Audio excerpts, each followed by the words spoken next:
In this video, I'm going to talk you through the 5 big benefits of selling digital products as opposed to selling physical products.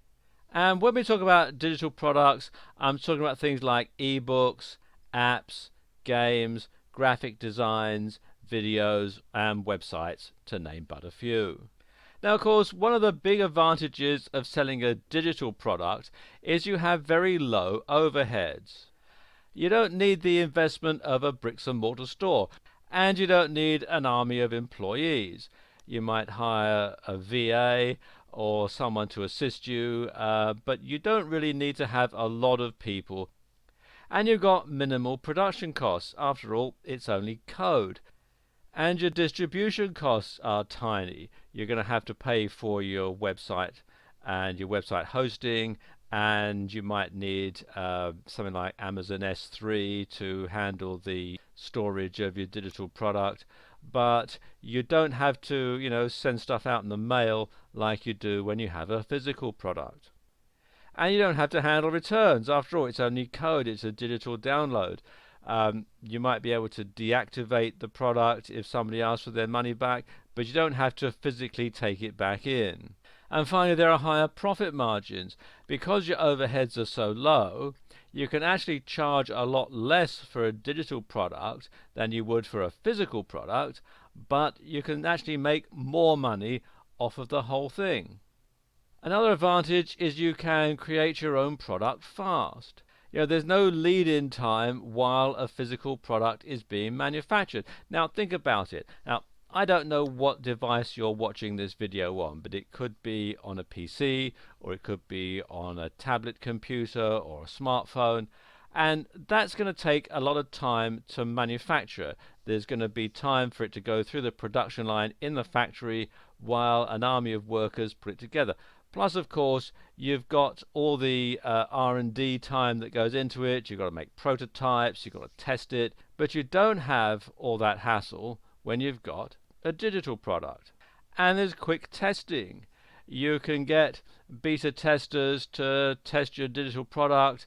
They can get back to you with any bugs, and you can go through the code and you can fix it quite quickly.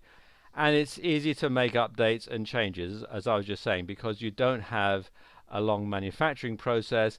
If you find a problem, you can tweak the code, put the updated version up on the web space, and start selling it almost immediately.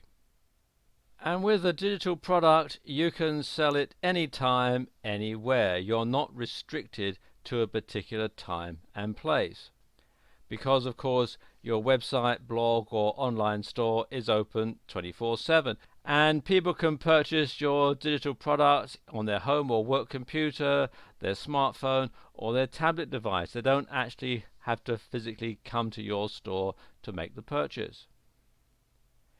And the customer can be in practically any country, and they can make their purchase in multiple currencies. A lot of shopping cart programs have the ability to convert from one currency to another, and so somebody can buy in their local currency wherever they happen to be.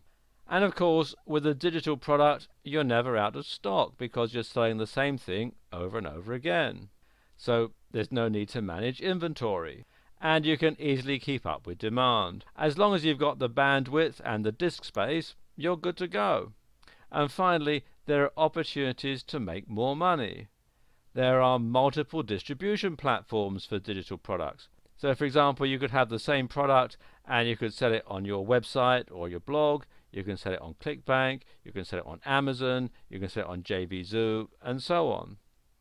Whereas, of course, with a physical product, the options are somewhat more limited.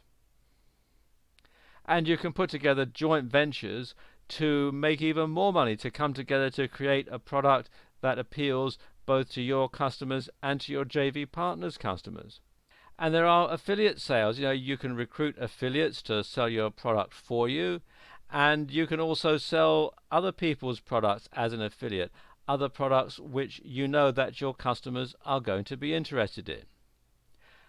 So there you go. That's just 5 big benefits of selling digital products. There are many, many more.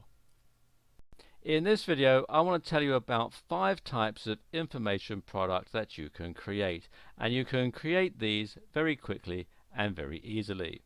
Now, the first type of information products are tips. Tips or ways of doing something. And this is probably the easiest type of product to create, because basically it's just a list with an introduction. And you can simply write it out in your word processor, save it as a PDF, and voila, you have an ebook. And the great thing is that once you've created one ebook, you can easily create another, and another, and another, and the list just goes on and on. Another easy type of product to create are how-to products. And these can be written with illustrations, or they can be videos. And they're very popular because they provide the customer with answers that the customer wants now. If you want to know how to do something, you want to know how to do something, and you don't want to know how to do something next week. You want to know how to do something right now at this very minute. And there's practically an unlimited range of topics. It can be software training, like how to create a WordPress blog. It can be weight loss, like how to lose 10 pounds in 2 months. It could be to do with internet marketing, like how to get 1,000 sign-ups to your mailing list, and the list just goes on and on and on. In fact, one of the most popular how-to videos of recent years has been how to tie a tie. And then there are reports. Now, reports are shorter than ebooks, and they contain useful information with a narrow focus, and they can be free or paid for. In fact, a free report makes a great giveaway to help you build your list. And then there are blueprints or plans. Now, a blueprint or a plan is more detailed than a how-to product, and they give step-by-step instructions.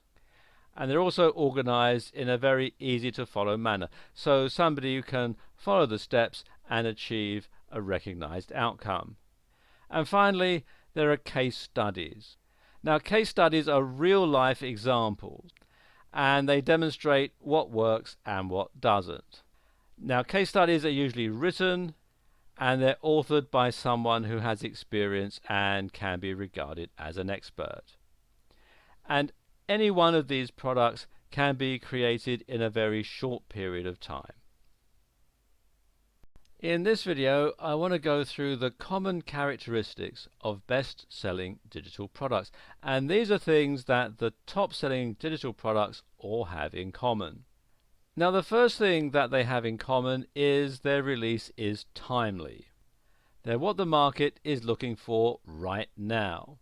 Because, if you hit the market too late, you'll find that most people who were looking for a product like you're selling have probably already got one, and so you're going to miss out on the bulk of sales. But hitting the market too early can be even worse, because you're going to spend all the time and all the effort and all the money getting this product ready. You put it on the market and it bombs, and somebody else comes along, sees your product, tweaks it a bit to make it more market friendly, hits the market at the right time, and boom, they go on to make a mint. So getting the timing just right is one of the key characteristics of successful products. And the price is right, and this is of crucial importance. You have to charge what people expect to pay. You have to charge what people consider to be a fair price. If your price is too high, people are going to think it's too expensive. They say it's not really worth the money that he or she is asking for it, and they'll pass it by. But if the price is too low, then people are going to think that the quality must be inferior or that there must be a catch. So you have to get the price just right, and that is what the best-selling products do. Another thing that best-selling digital products have in common, and it ties in with the last point, is that the quality is good. Customers feel that they're getting value for money. And purchasers feel so good about the product that they'll happily recommend it to others. And this is generally in the form of unsolicited testimonials. and an unsolicited testimonial is worth considerably more than a solicited one. So if somebody of their own volition emails you to say, wow, I've just bought your product, it's absolutely fantastic, and it's done this, that, and the other, and I'd happily recommend it to my family and friends, then that is really worth its weight in gold. And this is the sort of thing that some of the best-selling products have. They have a lot of people who are absolutely overwhelmed with the quality. They think that the quality is so good that they can't help but become evangelists for the product. And they have an army of affiliates to sell this product.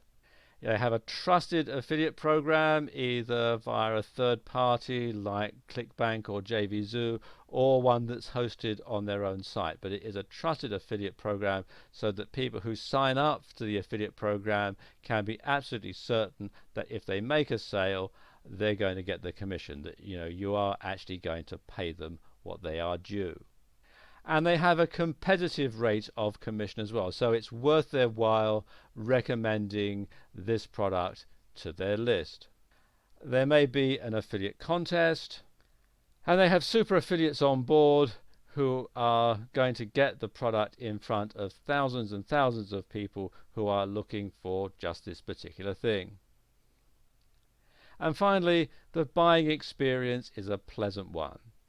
It's easy to take payments, you can do it online, you don't have to send off a check in the mail. There's instant delivery, so once someone has actually bought the product, they can get it right away. There's a long, no quibble money back guarantee, so there's no risk to the purchaser. And finally, there's after sales support, so in the unlikely event that there is a problem, they know that there's someone that they can call on to sort it out. So there you go. These are the common characteristics of best-selling digital products. If you make sure that your product has them, then you can't go wrong. In this video, I'm going to talk you through how you can add a product in JVZoo.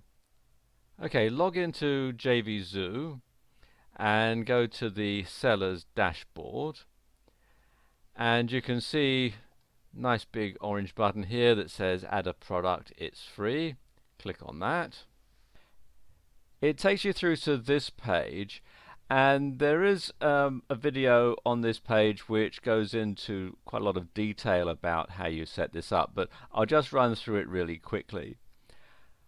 Now, first box here is your basic information, and you can check the radio buttons here for whether or not to allow sales. If you check no, then your product will not be available for sale. And this means that actually you can work on setting all this up without your product being live. So you can go through and tweak it and change it before you actually allow sales. Whether you want it shown in the marketplace, yes or no, it's a good idea to have it in the marketplace, because then that allows you to recruit lots of affiliates to sell the product for you. And you have the launch date and time, and you can set this as far in advance as you like, really.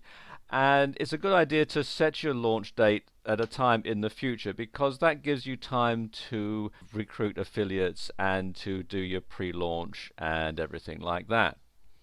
It's always set in Eastern Standard Time for the United States. So you'd need to work out what your local time would be if you're outside the US.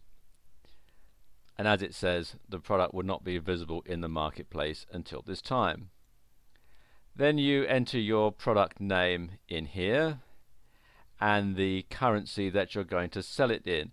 By default, it's set as the US dollar, and it's best to leave it at that setting. The US dollar is, of course, the currency of international commerce.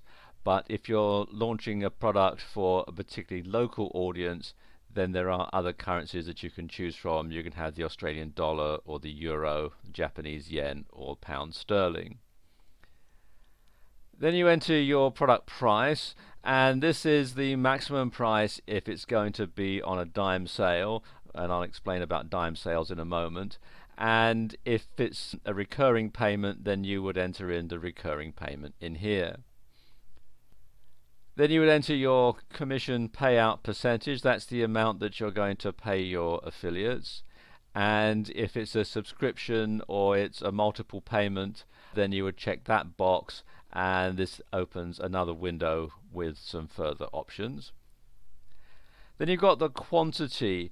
Now, for most digital products, you'll want to leave this empty because, after all, digital products are unlimited.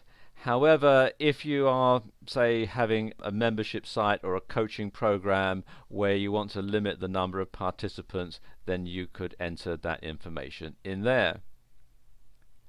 Next box is the support email address, and this is the email address that people can use to contact you if they have any problems. Or if you have a help desk, you would enter the URL in there so that people can contact your help desk.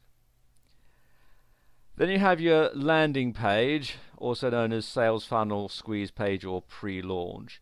And this is the page that you'll want to send traffic to before your product gets launched. And you can use this to build up an early bird list so people can go there, sign up, and get information, and you can notify them about when the product goes live. You can use it to recruit affiliates and so on. One thing that you'll also want to do is to check this button, yes, to send all traffic to the sales page after the launch date and time. So basically, before your product goes on sale, all the traffic will go to here, and then afterwards it'll go down to your sales page. And this can be either an externally hosted page, or it can be a JVZoo instant sales page. Most people will use an external sales page URL, which is basically the sales page on your website. There is a video about JVZoo instant sales pages actually on the JVZoo website, so I'm not going to go into that in this video. Pass the affiliate ID to your sales page. If you have your sales page set up that way, then you can use it to pass that information on. Generally, you want to keep that checked to no. WF backup sales page URL. This is an alternative URL where sales could be sent if the Warrior Forum goes down. Then you've got the delivery method, and you can have either a protected download or a thank you page. It's a good idea to have a protected download because that means that JVZoo will actually host your product for you. And if you've got something like, say, a video product that's going to take up a lot of bandwidth, then it's a good idea to avail yourself of this service. Then we have the return period, and you can set the number of days. As a rule of thumb, the longer you set this, the less likely you are to get returns. You can check this box to make it eligible for product of the day, and it's a good idea to do that because then you can enter it into this contest, and if it's picked as product of the day, then they will tell a lot of affiliates and people about your product, so it's a good idea to check that.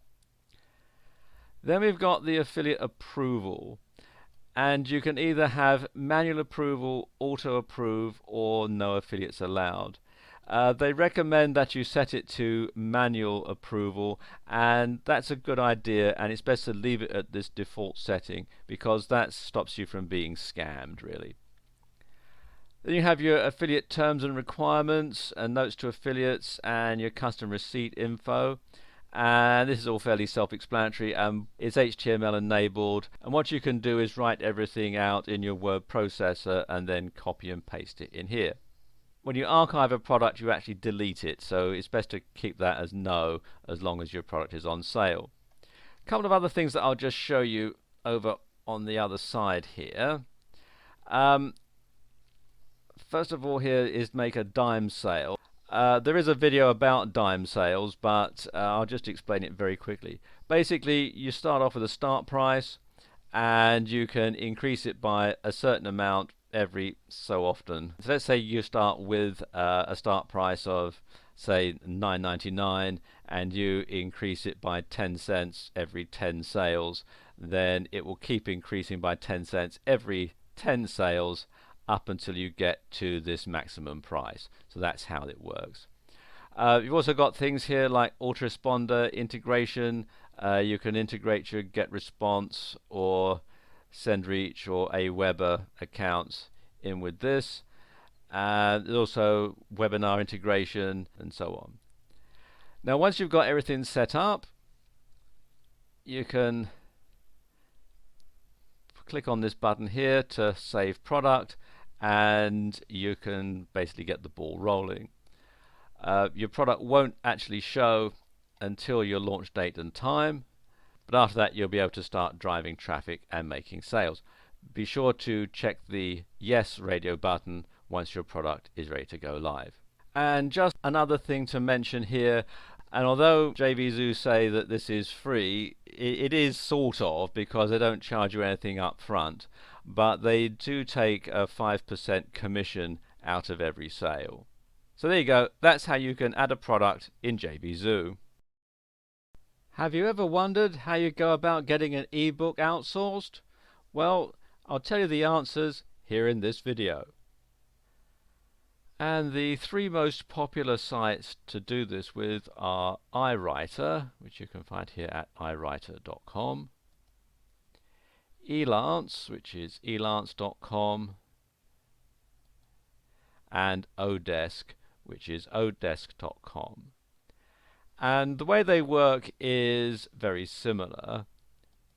Let me just talk you through the procedure for Elance, because that's the one I'm most familiar with, but the other two sites are very similar indeed. Come to the site and click here to post your job. As it says here, it's free, so we click on there. And then if you don't already have an account, you'll be prompted to create one by filling out the information here. If you already have an account, you can click here to sign in. I have an account, so I'm just going to pause the video while I log in. And once you're logged in, or you've set your account up, you can post your job. First of all, you give a name to your job. Let's say I want an ebook in the weight loss niche. I can just simply type that in.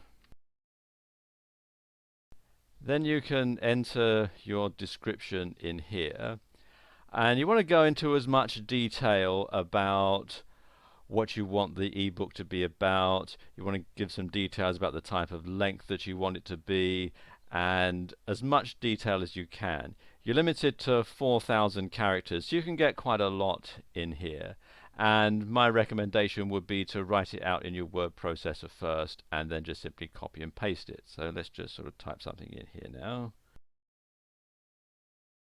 Then you select the category of the work. So you can have admin support, design, multimedia, engineering and manufacturing, finance and management, IT and programming, legal, sales and marketing, or writing and translation. Let's put writing and translation. And then you can add the subcategory. You can all the different types of writing here. Academic writing. Let's select ebooks and blogs. And then you can have the sort of skills that you want. You've got all these different skills here, or you can select skills like article writing, content writing, ghost writing. They'll put them all here for you. Then you can set the work arrangement. You can have either an hourly rate, or you can have a fixed price. Probably a fixed price is easier if you're outsourcing this sort of thing, because then you know exactly how much it's going to cost. You can select the budget. So let's say less than $500. And you can also select other options, like if you only want someone from a particular location, you can select that.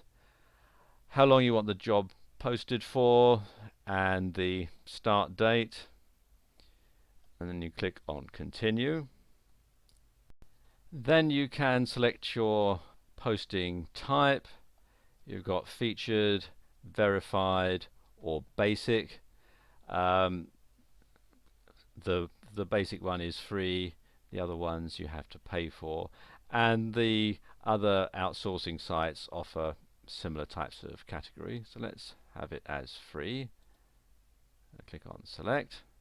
Then you can preview it, and then click here to post the job. Now obviously this isn't a real job, so I'm not going to post it, but if I were, I could click on here and it would start to display on their website. And like I was saying, the other outsourcing sites work on a similar basis. So there you go.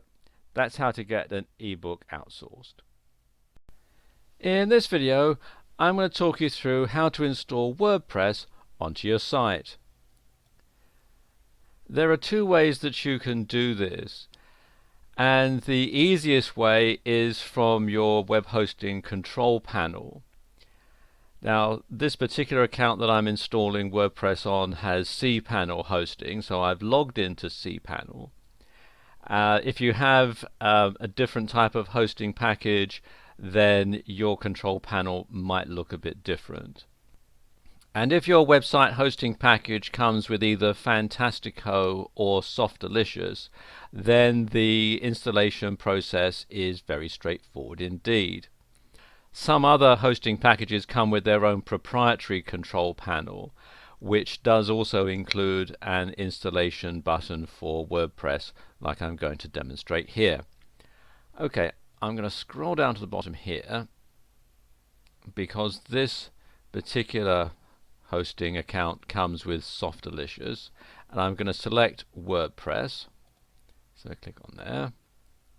It takes me through to this page, and when I select the Install tab, then you can start to see all the information that you need to enter in. You can choose the protocol, so if your site has a security certificate, you can choose between HTTP and HTTPS. I'm going to leave it at the default settings. You can choose a domain, so if you have a subdomain, then you can add it on here. You can choose the directory. By default, WordPress will set things up in the WP directory. However, if you want to have it in the root directory, then just simply delete that. It'll give you the database name and the table prefix. You can change these if you want. I'm going to leave it all at the default settings. Let's scroll down a bit further. Then you give the site a name and the site a description. Because this is just a demonstration video, I'm going to leave these at the default settings, but normally I would put the proper site name and description and so on in there. Then you want to add the administration account. By default, it will set it up as admin. Personally, I would change this because hackers know that most WordPress blogs have the admin username as admin. Because this is just a demonstration, I'm going to leave it at admin. Password you need to enter in. Let's put something in. Actually, you can click here and generate a random password, although you should be certain to copy and paste that onto your computer's clipboard and then save it as a text file, just so that you know exactly what it is and you don't find yourself locked out of your account. You've got the admin email. It'll set it at admin at your domain by default. I'm going to leave it at this setting. You can set the language. It'll set it as English by default, but you can have all sorts of other different languages if you're in a non-English speaking country.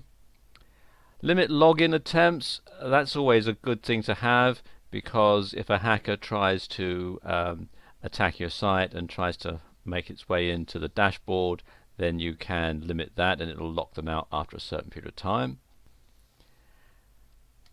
And then you can set the themes. As it says, this is optional.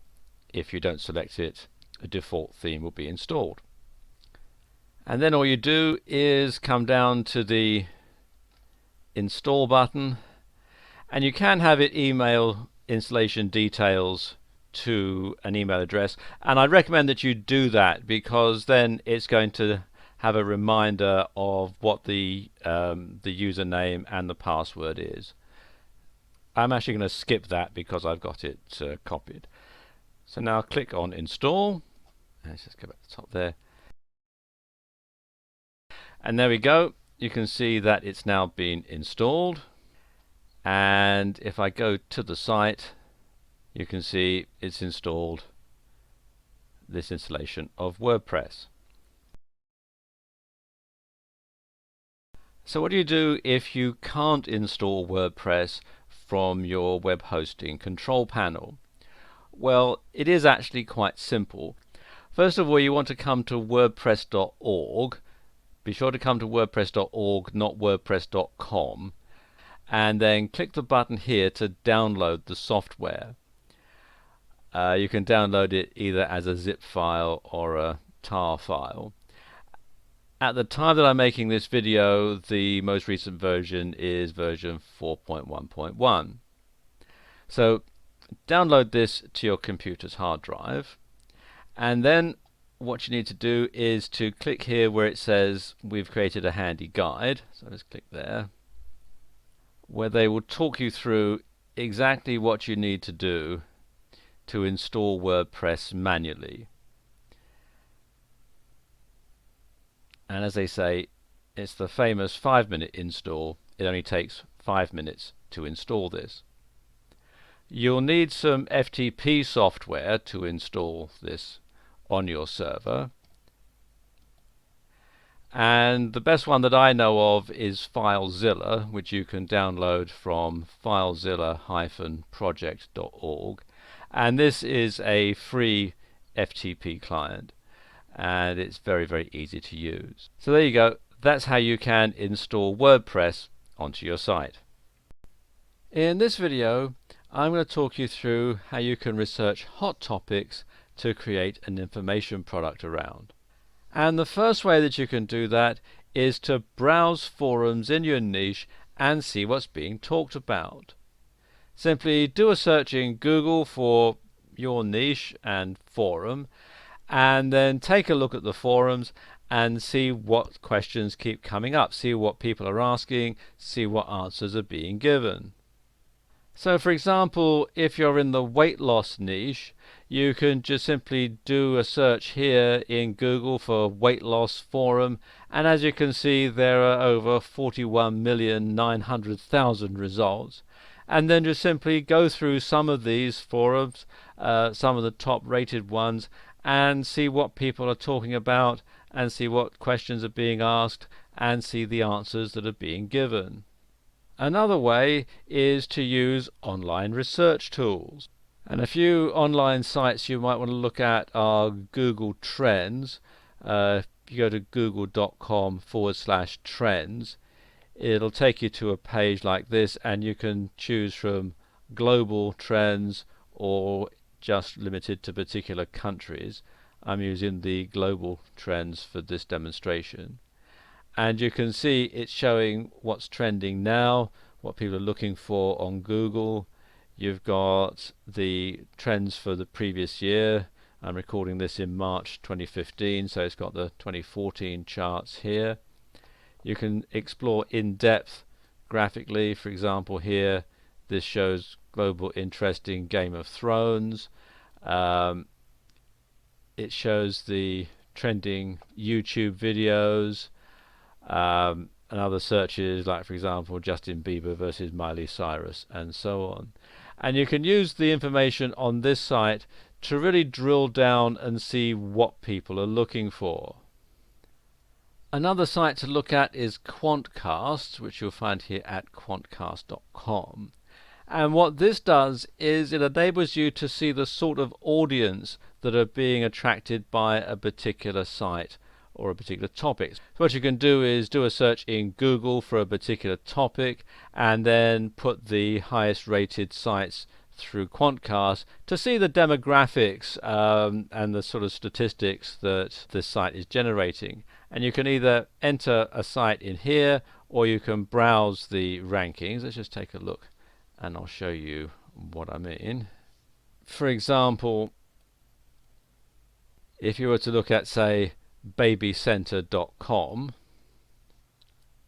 and you can look at data for the United States or elsewhere. Let's use the US data for this particular demonstration. And you can see what its rank is, You can see how many people come to the site from a mobile device as opposed to online. You've got demographics, whether the people who visit the site are male or female, and not surprisingly for this particular site they're mostly female. You can tell their ages, they're mostly 25 to 34. They have kids, which would be, as one would expect. You have details about their income, their education, their ethnicity, their voting intentions, and how active they are in the US. So you can then tailor your product to meet this particular demographic. And finally, there's Amazon.com movers and shakers, and you can see which particular items are increasing in popularity, and you can go through all sorts of things. This is toys and games, or cameras and photos, video games, and so on. And you can do things like clothing or books, and you can see, for example, the latest Harry Potter is up 20,000 compared to previously. So it gives you an idea as to the sort of thing that people are looking for right now. You can also look at products that have already sold well, and there are a few sites that you can look at that will get you this information. The first one is JVZoo, which is jvzoo.com. And if you come here to Marketplace and click here on Top Sellers, and it takes you to this page, and you can see it lists all the top sellers today. And if I scroll down a bit more, the top sellers yesterday, and over the past 7 days, and the past 30 days. And what you can do is click on the link, take a look at them, see what they do, and see how you can come up with something that might be a bit better or offer something that this particular product doesn't do. Another good site to look at is ClickBank, and if you come to clickbank.com and click on the marketplace link, it'll take you to this page. And in some ways this is actually easier to find products than it is on JVZoo, because you can actually drill down by category. So let's say, for example, you're putting together a product in the weight loss niche. You can come down here to categories, click on health and fitness, which is the closest one for weight loss, and then you can sort the products by various things, by popularity and the average sale and so on. For research purposes it's best to keep it at popularity, and then you can go through and you can look at all the various products. If you click on the link here, it'll take you through to the website, and you can have a look and see what's on offer. Another thing that you can do, and this is often overlooked, is to research offline. And a good way to do that is to look at the magazines that are produced for a particular niche. Now, a good way to find out which magazines are popular is to come to this site here, magazines.com. And then you want to choose a category. Click here where it says all categories, and following on from our weight loss or health and fitness example from earlier, if you click health and fitness and then sort them by best sellers, click on that, and now you can see the top best-selling magazines in this particular niche. Now you don't want to order these through this website because this is for subscriptions, and it's only for subscriptions in the US. However, what I recommend you do is you make a note of these titles, say the first half a dozen titles or so, and then go down to your local newsstand or your local news agency and buy a copy. Buy a copy of each of them. And then what you want to do is you want to go through and have a look at what they're talking about in these magazines. Look at the articles, what the articles are being written about, look at the editorial section and see what's being written about. Go to the letters to the editor section if there is one, and see what people are writing in to the editor about. And bear in mind that anything that gets published in a magazine is going to be topical and it's going to be popular because, it costs a lot of money to print and distribute a magazine. So obviously the publishers want to make sure that their content is top notch, and you can use that to your advantage when you're doing research for your product. And another good source of information is your local bookshop. Go down to your local bookshop, your local bookstore, down at the mall or wherever, and take a look at their non-fiction titles. And in particular, if your local bookstore is like mine, they'll probably have a selection of bestsellers, probably near the door somewhere. And you can go through and look at the topics that are very popular, that publishers are publishing books about, and you can look through those and come up with lots of ideas. So there you go. These are some very useful ways that you can research hot topics and then create a product about. In this video, I'm going to talk you through how you can use the AIDA formula for writing sales letters. Now, AIDA stands for attention, interest, desire, and action. Now let's look at each of these steps individually. Okay, let's talk about getting the reader's attention. What you need to do is you need to grab the reader's attention, and you want to make it impossible for them to not continue reading the letter. And there are two parts to this, two steps that you need to take. You need a hard-hitting headline that arouses the reader's curiosity, and you need a lead paragraph that gets straight to the point. So what you want to do is you want to brainstorm headline ideas. Write down as many as possible. Don't worry about whether they're any good or not. At the moment, your emphasis is going to be on quantity rather than quality. So just write down the first thing that comes into your head that you think might be good as a headline. And then you want to narrow the list down to 3 or 4. And then use the most promising one, but keep the rest in reserve for testing purposes. Now, when it comes to your lead paragraph, you want to ask the sort of questions that your reader is asking himself or herself. So you want to get inside their mind almost, and you want to think, well, what are they asking themselves? What sort of questions are they asking themselves? And you want to restate that in your lead paragraph so that when they come to your site and they read your lead paragraph, they're going to think, hey, this guy or this girl, well, they know exactly what it is that I'm talking about. So that's what you want to do with your lead paragraph, to sort of draw them in. But you don't want to provide them with the answers just yet. Now the next step is interest, and there is sometimes some confusion when it comes to interest. Bear in mind, your reader isn't interested in what your product or service can do. They're interested in what your product or service can do for them.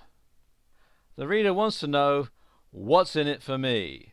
So you've got their attention, you've shown that you are thinking along their lines. Now you want to get them interested in what your product or service can do for them. What's in it for the customer? And this leads naturally into forming the desire for the product. Once they have an idea as to what's in it for them, then they're going to start to desire your product or your service. Now, there are several types of desires that you can stimulate in your copy. You can stimulate the desire that they're going to have to eliminate or minimize a future loss, or to gain something. And what you should do is to provide a compelling reason why the customer should buy from you rather than buy from anybody else. And this is known as your unique selling point, which is often referred to as a USP. So you want to stress the benefits to the customer. Bear in mind, as we were saying earlier, the customer's not interested in what your product or service can do. They're interested in what your product or service can do for them. So you want to stress the benefits rather than the features. And you want to be specific about what the benefits are going to be to the customer, what they are going to get from purchasing your product or service. And you want to give clear expected results. You don't want to give generalities. So you want to tell them exactly what they are going to get once they have bought your product. Do not underestimate the importance of this step. Your success with this sales letter will stand or fall depending on what you do in this section. This is the most important section of the entire sales letter. Now we come to action, and of course the action that you want is you want to ask for the sale. Actually, I take that back. What you want to do is you want to tell the customer to go ahead and buy now. And you need to instruct them on exactly what they're going to need to do to get hold of your product. Then you want to summarize the benefits, and you want to ask for the sale again, because very few people will actually click the button first time round. So you want to instruct them how they're going to make the purchase. They'll read a bit further down, you summarize the benefits, then you ask for the sale again, and most oftentimes you'll find that it's the second button that people click on. You also want to create scarcity to encourage reluctant purchasers to make up their minds. Some people might think, well, yes, I'm not sure I really need this or not. But if there's a limited quantity or the price is going to go up, then that is going to encourage them to make a decision. And you want to have a guarantee to minimize the risk to the customer, so they know that if it turns out to be not what they want, they can simply get onto you and get a refund and get their money back. And you want to make the buying process as simple and hassle-free as possible for the customer. Another thing that you might want to do is to use the PS of the sales letter to restate the most important benefit or to emphasize your guarantee, and then you want to give the customer another opportunity to purchase. So there you go. That's how you can use the ADA formula for writing sales letters. In this video, I'm going to give you an overview of using JVZoo as a product seller. Okay, the first thing to do is to come here to jvzoo.com and click here on this button that says Become a Seller. It takes you through to this page where it tells you all about JVZoo and explains all the stuff that they do. And if you scroll down to the bottom of the page, you can see this button here that says Sign Up Now. It's free. Simply click on it. It takes you through to this page here where you can fill out all of the information that you need to register for the account. They'll need your full name, your email address, your password. They'll also want to know what country you're a citizen of. And then you have to give them a phone number where they can call you to verify the details. Now this can be a landline or it can be a cell phone. So you have to fill out all this and then click on the button here that says register, and then as it says here on the site, you're going to be called as soon as you submit this form to verify your phone number. So you won't be able to use the account until your phone is verified. Once you've logged in, it takes you through to the dashboard, which gives you a breakdown of your sales and profits. Now, I don't have anything listed on JVZoo at the moment, so it's all showing zeros. But basically, if I had a product here, it would tell me how many clicks I got, how many visitors, how many sales, the gross revenue, how much had been paid to affiliates, and it would give me my daily profit. And then it would tell me how much I'd made from affiliate sales, and again the same sort of stats here, and it also give me the figures for yesterday as well. Let's just go up to the top of the page. Up here at the top of the page you'll see there's these drop down menus that go through the different functions. Let's just go through the one for the sellers. This one here takes you to your sellers dashboard. This one here takes you to sales funnels, and this is where you can have more than one product on JVZoo, and you can then have upsells and downsells for the various products. There is quite a detailed video on that page which talks you through it, perhaps a bit better than I can, so I'm not going to go into detail on that in this particular video. With split tests, let's just take a look at that. With split tests, what you can do is compare how two different sales pages perform. So you can have two different sales pages, two different types of copy, or two different headlines, and you can alternate them, and JVZoo will keep track of which one performs the best, and then you can simply discard the one that doesn't work and keep on with the one that does work, which is very powerful indeed. Then you've got custom checkout banners, and this is where you can upload a banner to customize the checkout, to make it look a bit more professional, to make it look like it all fits in with the design of your site. Then we have JVs, and this, as one would expect from the name, is where JVZoo really scores. Let's just click on that and I'll show you.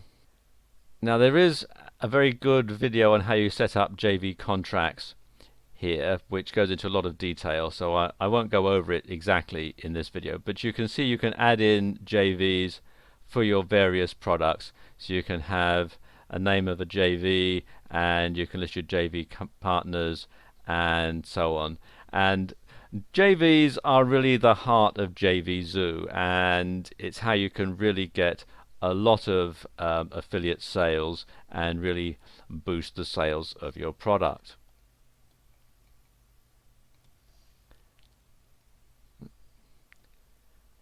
Then we have coupons, which is fairly self-explanatory. Payouts shows your delayed payouts, manual payments, or your manual payment history. Then you have affiliate options. You can have affiliate requests. It lists your affiliates. You can sync it. Auto-approved affiliates and banned affiliates as well. And then there are the reports. You've got the amounts that are paid to affiliates. You've got your sales, pre-approvals, and transaction reports. And then finally, you've got these links here. We can get a JVZoo get response account. You can add a list to a JVZoo get response account, or you can get a JVZoo send reach account. So you can see there's lots of information here on the site, and the great thing about JVZoo is, of course, it's all free. There's no upfront payments. You can get your product listed on JVZoo. They will actually host your product for you, and they make the whole experience very, very seamless indeed. In this video, I'm going to share my top 3 tools for creating ebooks. And the first tool is an online tool, and it's PDF Converter, and you can access it at freepdfconvert.com. And what you can do via this site is you can convert things like Excel spreadsheets, Word documents, PowerPoint, images, web pages, and other things into a PDF.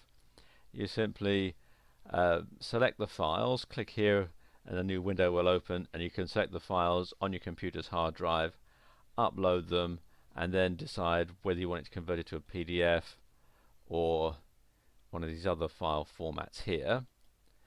And you can also do it in reverse. You can convert a PDF document into, say for example, a Microsoft Word file, and you can do it all online.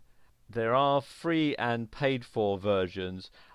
If you find you're using this quite a lot, then it's a good idea to sign up for the paid for version.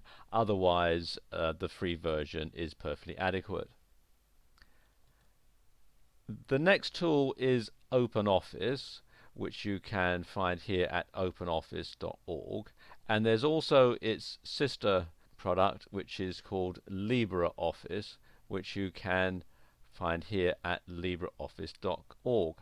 And they are basically the same thing, but they are free, open source, Office suites. Let me show you what they look like. And this is the desktop for LibreOffice, which is the software that I have on my computer. And as you can see, it's similar to most word processing software packages like Microsoft Word and so on. And it's very versatile. But the great thing about both LibreOffice and OpenOffice is you can save a document as a PDF directly from within the software. So all you have to do is to create your document.